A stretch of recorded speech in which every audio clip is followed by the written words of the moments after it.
Hej Kim. Hej Folkens. Hvad så? Du skal ud og teste lidt nyt tøj, kan jeg se. Jeg skal lige ud og se, om vi kan give det et blooming. Altså, du ser VM ud, mand. Det hele det matcher. Og jeg kan se, der er kommet lidt nye farver på til næste sæson.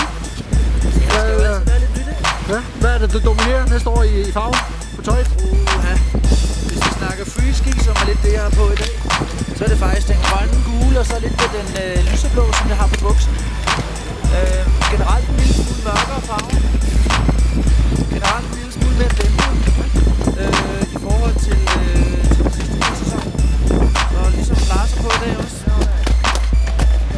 Hold da kæft, Lars, du ser godt ud, mand. Og kører lidt. Godmorgen, Hune. Vi kører. Er du frisk? Hvad skal du løbe på i dag? Det er ikke mig, der har bestemt. Det er chef. Okay. Hvad er det, du har i hånden?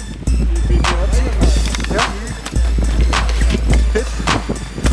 Hvad kan du sige om skien? Jeg har ikke prøvet den endnu. Nå. Jamen, vi glæder os til at høre lidt fra dig. Vi opdager det senere. Det er i orden. Godt.